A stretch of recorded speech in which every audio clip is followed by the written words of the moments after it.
네, 여러분 안녕하세요. 지난 시간에 예수님께서는 사도 베드로에게 너가 하나님의 일은 생각하지 아니하고 사람의 일만 생각하고 있구나라고 야단을 치시면서 사단아 물러가라 그러죠. 예, 하나님께서 우리에게 무엇을 말씀하시고자 하는 그 뜻에 대해서 우리는 신앙생활을 하면서 알아가야 할 터인데도 자꾸 우리는 우리 삶 속에서의 이 세상의 삶에 연연하며 가치의 기준이 다르다는 것을 우리는 말씀 공부를 하면서 알아왔습니다. 여러분 어떻습니까?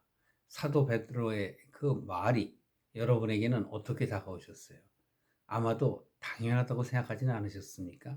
그렇습니다. 우리는 우리의 삶 속에서 당장 예수님께서 우리를 떠나신다면 얼마나 답답하겠습니까? 그래서 아마도 그런 말을 하지 않았나 싶기도 하지요. 그러나 예수님께서 사단아 내 뒤로 가라 물러가라 이런 표현을 한다면 얼마나 실망을 하겠어요. 그러나 성경은 그러한 우리에게 실망을 주려는 그런 자존감의 문제가 아니라 예수 그리스도께서 이 세상에 오신 목적과 또 제자들이 하나님의 뜻을 분명히 알아 예수님께서 부재 중이실 때, 아니 떠나실 때에 그 뒷일을 감당할 수 있어야만 되는 것입니다. 그것이 하나님의 큰 계획이셨지 않습니까? 우리는 그것을 잘못 이해하기 때문에 하나님께서 예수 그리스도께 부탁하신 예수 그리스도로 하여금 우리에게 하신 그 뜻을 이루는 것을 우리는 자꾸 잊어버립니다. 이 하나님의 일에 대해서 지난 시간에 이렇게 자세하게 말씀을 안 드렸습니다만 하나님의 일이란 요한복음 6장 29절에 보면 예수 그리스도를 믿는 게 하나님의 일입니다. 예수님께서 또한 아버지의 뜻, 하나님의 일을 어떻게 하시느냐는 요한복음 6장 동 39절에 보면 나와 있습니다. 아버지께서 내게 주신 자들을 마지막 날에 모두 하나도 잃어버리지 아니하고 모두 살리시는 것이다. 또 우리가 하나님의 뜻 가운데서 복음서를 통해서 바라볼 때 우리가 예수 그리스도를 믿어 영생에 이르는 것, 구원을 얻는 것, 그것이 하나님의 뜻이기도 합니다.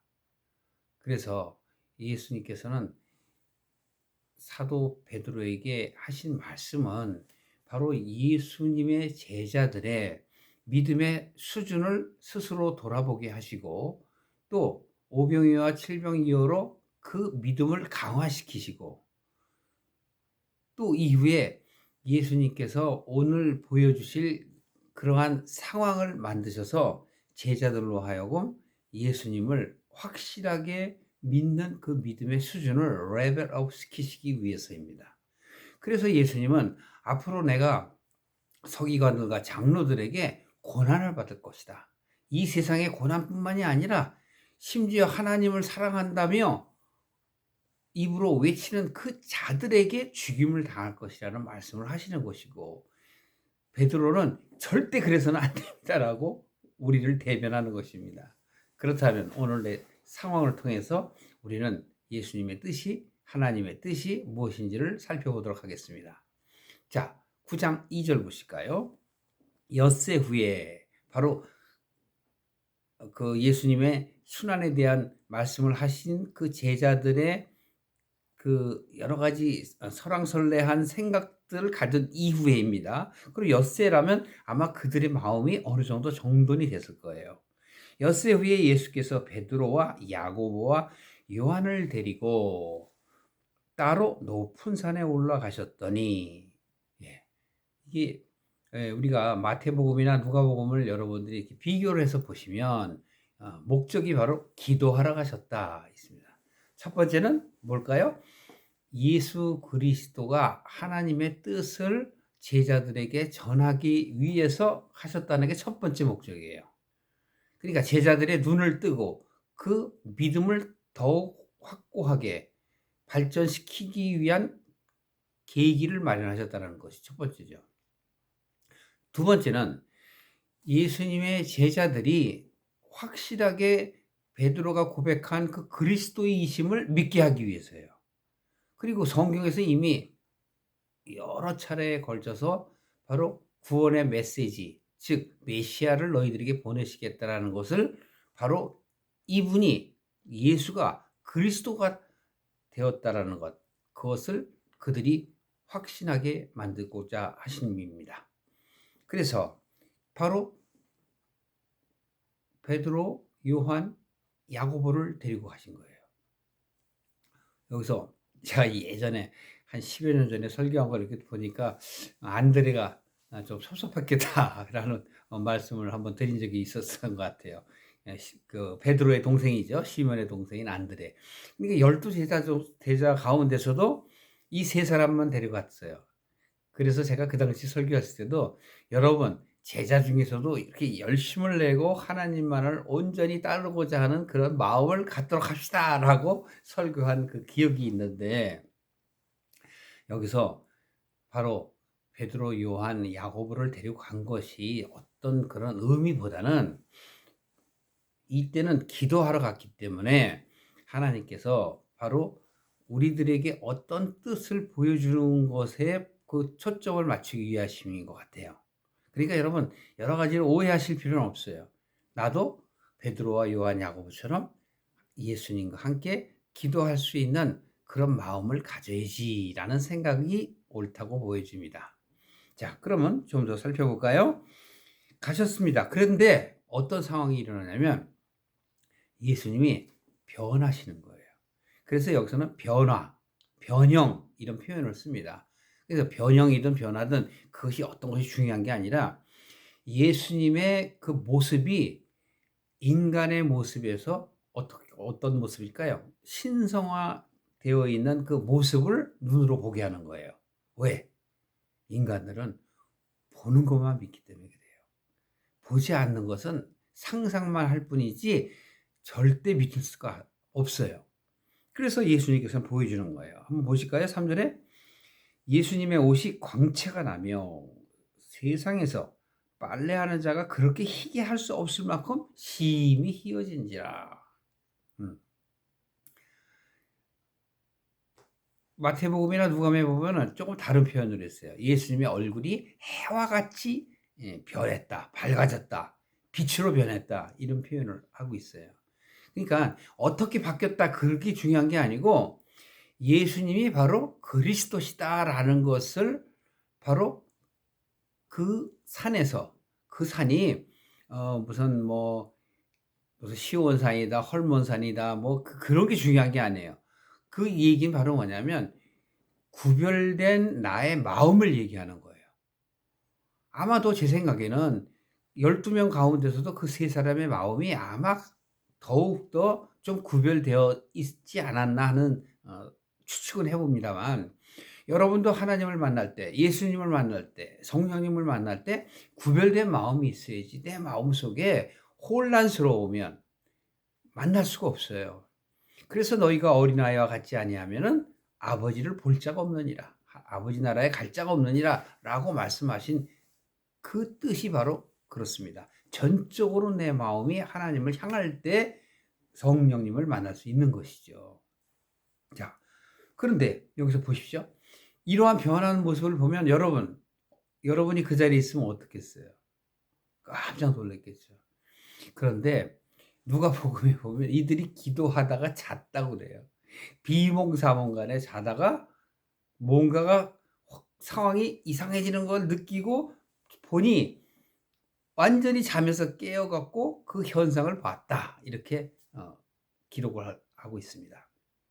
그럼 자, 그런 판타스틱한 거가 중요한 게 아니라 바로 이 제자들이 그 모습을 보고 어떤 마음을 갖는가, 그것이 바로 중요한 거예요. 자, 좀 더 살펴보십시다.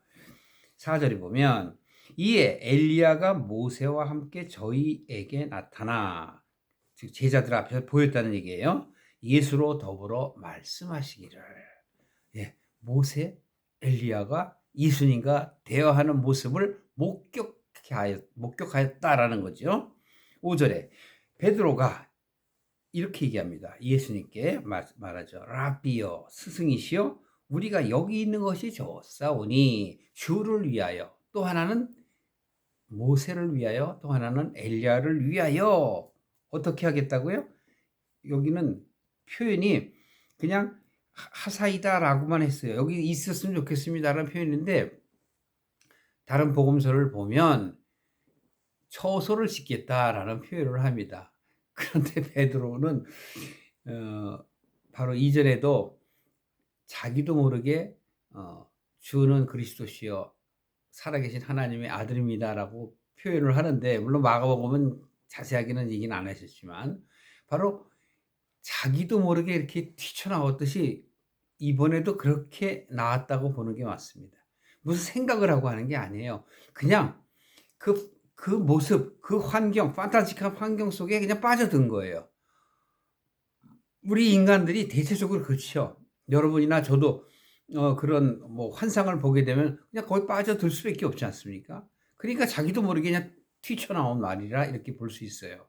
그런데 이 상황을 기록으로 본 우리들은 어떤 생각을 해야 될까라는 그러한 물음표를 던지면서 우리는 성경을 봐야 되지 않겠습니까? 나라면 어떻게 했을까? 나라면 어떤 생각이 났을까라고 한번 생각을 한번 해보시기 바라요. 그래서 6절에 보면 이는 저희가 심히 무서워함으로 저가 무슨 말을 하는지 알지 못함이더라. 예, 그 상황 속에 당황했다는 얘기죠. 그런데 7절에 보면 이때 바로 역사가 나타나는 거예요. 보십시오. 마침 구름이 와서 저희를 덮음에 구름 속에서 소리가 나되 이는 내 사랑하는 아들이니 너희는 저희 말을 들으라. 예. 그래서 여기서 우리의 믿음에 한층 더 배가하고 확신을 주는 그 뭐라고 그럴까요? 어떤 현상이 나타나는 거죠. 그런데 구름 그러면 여러분 하나님이 임재하심을 나타내는 거예요. 그리고 어떤 환경이 변할 때 구름이 나타나는 것은 하나님의 임재를 나타내기 위한 하나의 뭐라고 할까 표현이라고 보시면 돼요. 그래서 바로 하나님이 나타나셔서 무엇가 더 중요하죠? 바로 이거죠. 이는 즉 예수님을 증거하는 거죠. 바로 이는 내 사랑하는 아들이다. 그게 중요한 거예요. 그래서 우리는 자꾸 이원론적으로 하나님은 아버지고 예수님은 아들이다 이렇게 얘기해요. 그것은 사역적인 구분이 있을 때만 그런 거예요. 예수님은 바로 보이지 않는 하나님의 성육신 하셔서 나타나서 바로 우리에게 보이신 거예요. 예수님은 요한복음 1장에 보면 그분이 하나님과 함께 계셨고 바로 그분이 말씀이라고 그러셨어요. 그래서 우리는 그렇게 구분을 해서 보는 나의 영적 수준이 더욱 자라면 예수님 자신이 하나님이시구나 그걸 알게 되는 거예요. 성령님 자신이 하나님이시구나 예수님이시구나 그걸 알게 되는 것. 그게 바로 성삼위일체라고 얘기하는 거예요. 그게 믿어지지 않으면 여러분들이 사실 믿음이 자랄 수가 없어요. 근데 우리는 예수님을 인간으로만 보기 때문에 바로 요셉의 아들이 아니냐 이렇게 얘기하고 저의 그 형제들도 우리들과 혼인해서 같이 살고 있지 않느냐라는 생각을 갖게 되면 신으로 보이지 않고 인간으로 보이는 것뿐이에요. 그러니까 믿음이 생길 수가 없는 거죠. 그러니까 여러분이 이것이 믿어지지 않으면 어떻게 하셔야 될까요? 기도하셔야 돼요. 기도 외에는 이유가 없다. 길이 없습니다. 기도할 때 성령께서 깨닫게 하시는 거예요. 요한복음의 5장에도 보면은 예수님께서 그래요. 모든 성경은 나를 증거하는 것이다. 나를 나타내기 위해서 있는 것이다. 라고 얘기해. 그런데 너희는 어떻다고 그래요? 너희는 그 안에서 영생하는 것, 또 너희들이 그 성경을 연구하고 오래 살기 위해서 그랬다고 말씀하시는 거예요. 그게 다르죠. 그러니까 하나님의 생각과 우리의 생각이 다른 거예요. 하나님은 우리를 이 세상에 태어나게 하신 것은 하나님의 뜻을 깨닫고 하나님께 돌아오게 하시기 위함인데, 우리는 이 세상의 가치와 이 세상의 혼돈 속에 빠져서 하나님을 바라보지 못한단 말이에요. 그러니까 하나님이 보내신 그 뜻과 나와는 전혀 다른 삶을 살아갈 수밖에 없는 것이죠. 무슨 말씀인지 이해하시죠? 자, 좀 더 보시겠습니다. 그런데 여기서 하나님이 그렇게 나타나셔서 예수님을 확증하시는 거예요. 예수님을 확증하는 것이 바로 이 세 제자가 믿음을 완전하게 확신할 수 있는 마음을 갖게 된다는 것을 의미하는 것이죠. 그래서 이렇게 말씀을 하십니다. 바로 7절에 마지막에 보면 너희는 저희의 말을 들으라. 저의 말. 이 저의 말이 누구예요? 여기서 예수님만 가리키는 게 아니에요. 예수님과 모세와 엘리야가 얘기하는 그들의 말을 들으라는 얘기예요. 그럼 이들은 뭘 들었을까요? 여기 마가복음에 분명하게 써 있지 않지만 마태복음에 보면 뭐라고 얘기했냐면 예수님께서 순환을 받고 예루살렘에서 죽으실 것에 대해서 얘기를 분명히 했다고 합니다.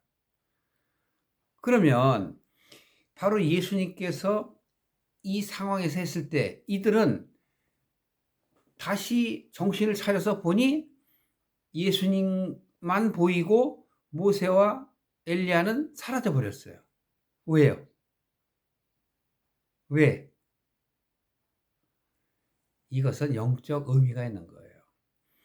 모세는 누구를 위해서 있죠? 하나님을 위해서 있죠. 그가 바로 율법을 받고 예를 들어서 그 백성들에게 지켜야 할 것들에 대해서 이야기하고 섬겨야 할 것들에 대해서 이야기하지 않습니까? 그래서 그 율법의 그 많은 법률들을 백성들에게 알려주고 성막을 짓게 함으로 인하여 백성들이 하나님을 떠나지 않도록 독려하는 역할을 했지 않습니까?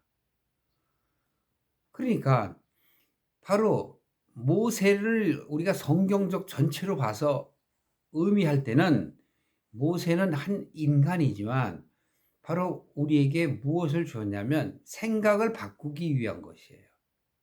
그러니까 우리의 옛 생각을 갖고 있는 것들을 바로 이제는 세우는 새로운 생각을 갖게 하는 역할을 하시는 거예요. 반면 엘리야는 무엇이에요? 선지자의 대표예요.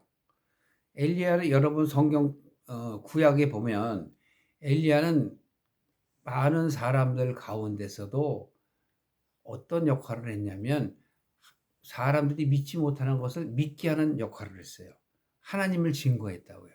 3년 동안 비가 오지 않는데 사람들이 전부 이 세상의 것들을 쫓고 세상 것들을 믿지 하나님을 절대 믿지 않아요. 왜? 하나님이 우리를 사랑하신다면 우리를 이렇게 힘들게 하지 않으셨을 것이다. 그래 엘리야는 바로 아합 왕 때 선지자인데 아합 왕의 부인인 이세벨이라는 여자가 있었습니다. 이 이세벨이 바로 우상신을 섬기며 그 나라에 즉 유다의 이스라엘이죠. 이스라엘에 바로 이방 우상의 그 신전을 짓고 그것을 섬기는 역할을 했던 약 850명의 선지자. 그러니까 거짓 선지자들이죠. 우상선지 그것도 우상을 섬기는 선지자라고 말하기는 좀 그렇습니다만 표현이요. 어쨌든 그런 이방 선지자들과 이제 대결을 하게 됩니다. 그래서 하나님께 기도를 하고 거기에서 승리를 하고 850명의 이방 선지자들을 엘리야가 몰살시킵니다. 그리고 다시 그들의 믿음을 복원시키는 그 역할을 한 거예요. 그래서 바로 이 엘리야는 나중에 그의 제자인 이사야 앞에서 하늘로 올라가는 모습을 보이며 하나님께서는 다시 엘리야를 이 땅에 보내시겠다고 말씀을 하십니다.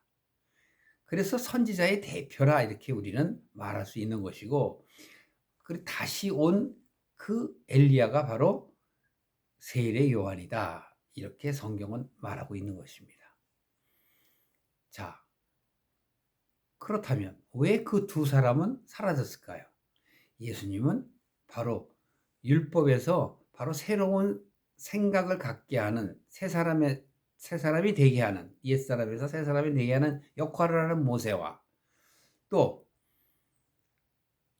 우리의 옛 생각, 새 생각으로 바꿀 것처럼 바로 우리의 사람의 생각들을 바꾸기 위한 엘리야, 그 선지자란 말이에요. 하나님의 뜻을 먼저 깨달은 사람.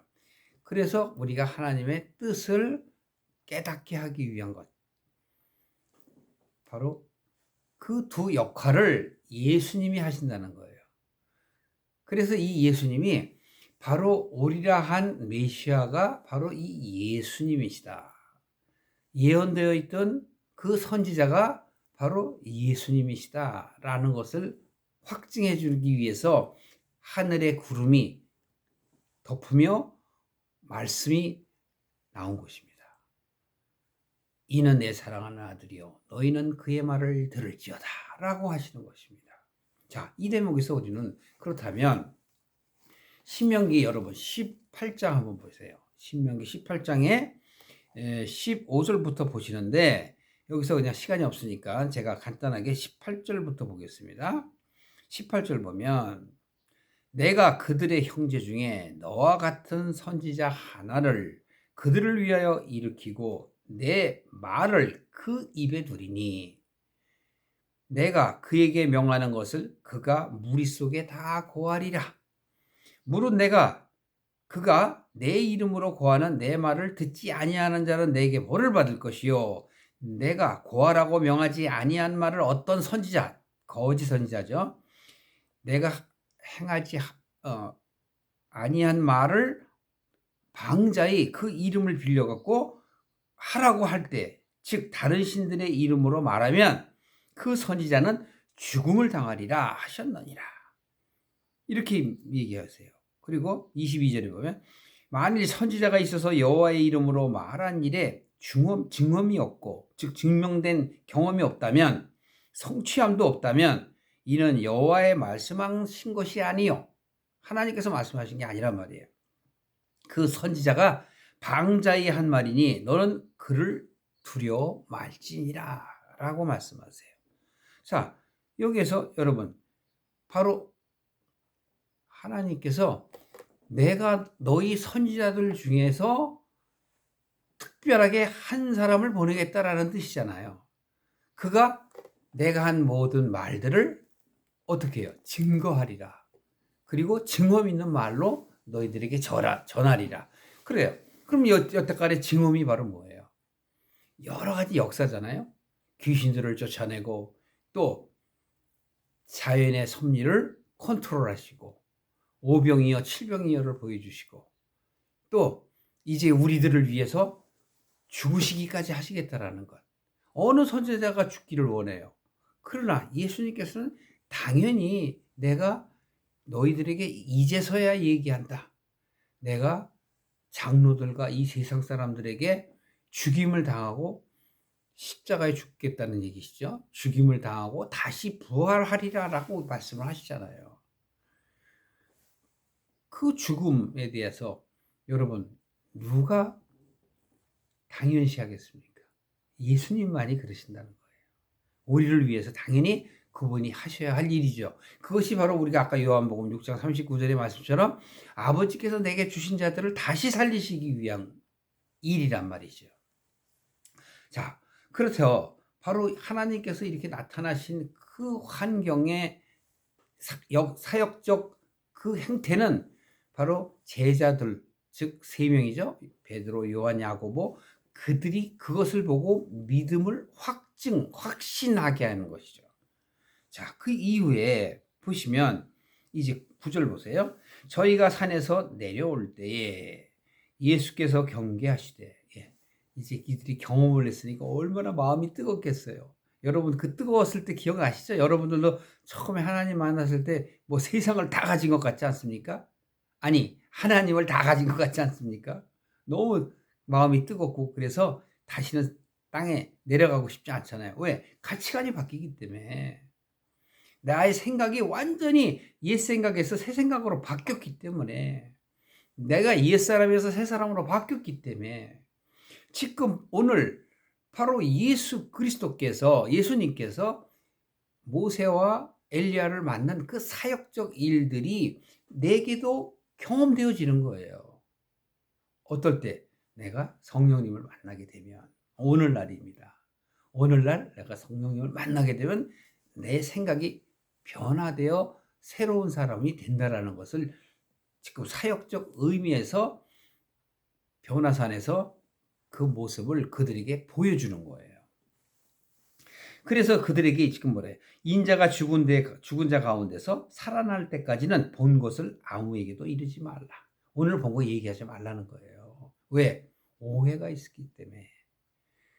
또 이들은 보지 못했잖아요. 근데 세 사람만 봤으니 세 사람이 그 얘기를 한다면 또 여러 가지 또 상상을 할 거 아니겠습니까? 긍정적인 것보단 부정적인 것이 많이 나타나니까 예수님이 다시 모든 사람 앞에서 내가 죽었다가 살아난다. 그때는 너희들의 믿음뿐만이 아니라 그들의 믿음도 확증을 갖게 될 것이다. 확신하게 될 것이다. 라는 것을 말씀하셔요. 그래서 10절에 보면 저희가 이 말씀을 마음에 두며 이 제자들이 이제 받아들인 거예요. 서로 문의하되 죽은 자 가운데서 살아나는 것이 무엇일까? 부활인데 이들이 지금 마음에 뒀다 그러면 예수님께서 말씀하신 것을 생각한다는 얘기예요. 무슨 말씀이실까 하고 생각을 해보니 이해가 안 된다는 거죠. 왜? 죽은 자가 살아난 걸 본 적이 없으니까. 나사로가 봤으니까요. 그건 나중 얘기예요. 이전 얘기예요. 그래서 우리가 성경을 잘 이렇게 볼 때 앞뒤를 구분이 없이 이렇게 보다 보고 설교를 하실 때 목사님들이 부분만 이렇게 발췌해서 하다 보니 성도들이 그 뜻을 몰라. 여기서는 지금 무엇을 얘기해요? 믿음의 진전을 얘기하는 거예요. 여지까지는 그 예수님의 제자들이 예수님이 그리스도인 것을 믿게 하려는 그 과정이었잖아요. 이제 그 단계에서, 즉 그것을 1단계라면 2단계는 뭘까요? 그들의 믿음을 확증시키고 그들의 반석 위에 집을 세우는 거예요. 그래서 지금 세 제자를 데리고 간 거라고요. 그리고 이후에 여러 가지 이제 또 사역들이 나타나는 것은 세 제자뿐만이 아니라 나머지 제자들도 8제자들도 그것들을 깨달아 알 수 있도록 하기 위해서죠. 그러니까 여러분 바로 믿음은 진전되어 나가는 것이 제자리에 있는 게 아니다라는 것을 성경은 지금 말하고 있는 거예요. 그리고 무엇일까 하는 거야. 부활에 대해서 얘기해. 이 부활은 육적 부활은 예수님만이 하는 거예요. 인간은 육적 부활은 없어요. 몸이 다시 사는 것과 영원히 사는 것을 믿습니다. 하는 것은 예수님이 몸이 다시 사는 것을 믿는 거지 내가 몸이 다시 사는 것이 아니란 말이에요. 그러면 우리 이전에 수천 년에 걸쳐서 있는 사람들 지금 다 살아 있어야 되는 거 아닙니까? 그렇죠? 그렇지 않습니다. 우리는 죽으면 흙으로 돌아갈 뿐이에요. 육은 흙에 묻혀요. 영과 혼이 하나님께 가는 거란 말이에요. 그 예수님께서 나중에 그 부활 얘기하실 때 그러잖아요. 남편을 여러 둔 어떤 여자가 있었는데 다 죽었다. 근데 부활하고 하면은 그 여자는 어느 남자의 아내가 되어야 되겠느냐 그랬더니 예수님께서 대답을 하시잖아요. 너희들은 오해하고 있다. 성경을 오해한다고 말씀하세요. 당신의 말을 오해한다는 게 아니라 성경을 오해한다고 하세요. 그러시면서 다시 산다라는 것은 영적인 얘기를 하는 것이다 라고 말씀을 하시잖아요. 그러니까 여러분 부활에 대해서 우리가 부활절 여러분들이 하실 때도 몸의 부활 내가 다시 태어나고 하는 그것이 아니에요. 영과 혼이란 말이에요.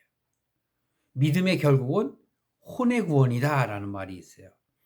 거기서 혼의 구원은 뭐예요? 나의 이성, 사상을 얘기하는 거예요. 나의 이성과 사상, 이 육적인 몸을 갖고 있을 때의 이 생각과 사고와 내가 죽고 나면 그 사고가 어디로 가는 거예요? 땅으로 떨어지느냐, 하늘로 가느냐. 그 차이라고요. 땅으로 떨어지는 자는 하나님 나라에 못 가는 것이고, 하늘로 올라가는 자는 하늘로 가는 거예요. 근데 무엇과 함께? 하나님과 함께. 뭐가? 영이. 그래서 영과 혼. 혼은 내 것이고, 영은 하나님의 것이죠. 나와 하나님이 하나가 되는 것이 바로 하나님 나라에 가는 거예요. 요한복음 7장 3절에 보면 영생, 우리는 아주 오래오래 사는 걸 영생이라고 하는데 아니란 말이에요. 요한복음 17장의 3절에 보면 영생이란 참 유일하신 하나님과 유일하신 하나님, only 한 분, 그분과 그분이 보내신 예수 그리스도를 아는 것이다. 예수님 저 알았죠? 그게 아니에요. 그 뜻을 아는 거란 말이에요. 뜻을 알아서 내가 바뀌어 하나님의 생각과 어떻게 되는 거예요? 연합이 되는 것. 예. 유니티가 되는 것. 그게 다시 돌아가는 거란 말이에요. 그게 성경 전체의 내용이에요. 성경은 우리에게 돌아오라라고 돌아오라. 그러니까 우리가 이 세상에 너무 연연하고 콧바트리고 그냥 힘들어 하실 필요가 없어요. 성경을 깨닫지 못하니까 자꾸 그렇게 마음이 어두워지는 거예요. 마음이 어두워지게 하는 게 바로 사단이고, 우리는 사단을 쫓으면 안 됩니다. 그래서 바로 11절에 예수님께서 어찌하여 너희들은 그렇게 하느냐. 엘리야가 먼저 와야 하리라 하나이다. 여기 11절 보세요. 어찌 엘리야가 먼저 와야 하리라 하나이까 하고 물어봐요. 그러니 예수님께서 이제 대답하십니다. 엘리야가 과연 먼저 와서 모든 것을 회복하거니와 어찌 인자에 대하여 기록하기를, 인자 예수님이죠, 많은 고난을 받고 멸시를 당하리라고 하였느냐라고 말씀하세요. 이 시편 기록이 돼 있는 거예요. 그러면 이미 예수님께서 고난을 받고 어떻게 된다고 그래? 멸시를 받으리라고 했다. 그것이 바로 뭐예요? 세례 요한이 바로 엘리야로서 다시 이 세상에 와서 예수님의 길을 평탄케, 하나님의 길을 평탄케 하리라 했잖아요. 그게 실질적으로 지금 왔다 이거야. 그런데 너희들은 받지 않았다. 그런 게 바로 13절입니다. 그러나 내가 너희에게 이르노니 엘리야가 왔으되 기록된 바와 같이 사람들이 임의로 대우하였느니라. 네. 그래서 그 제자들이 아니 그러네, 그리스도가 오시기 전에 먼저 엘리야가 와야 된다고 성경에 기록이 되어 있고 선지자들이 그렇게 우리들에게 전해 왔는데 그게 무슨 말입니까? 하고 물어보니 예수님께서 대답하시는 거예요. 세례 요한이 왔다. 엘리야가 왔다는 거예요. 그러나 그 당시에 믿는 사람들은 세례 요한을 보고 죄성을 느끼고 돌이키는 자가 있는가 하면 전혀 그렇지 못한 자들이 있죠. 바로 서기관들, 바리새인들은 세례 요한에게 세례를 받지 않잖아요. 예수님이 이 세상에 오셔서 제일 먼저 인간들에게 머리 숙인 건 세례 요한이에요. 왜? 그것이 하나님의 뜻을 확증하는 거니까. 세례 요한이 예수님께 세례를 줬다 그래서 우위에 있는 게 아니라 세례를 주는 것은 예수님께서 대답을 하셔요.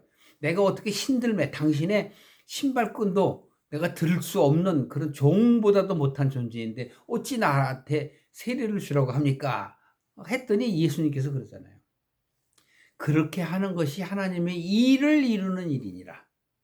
하나님의 일, 그래서 아까 말씀드린 거예요. 하나님의 일은 뭐죠?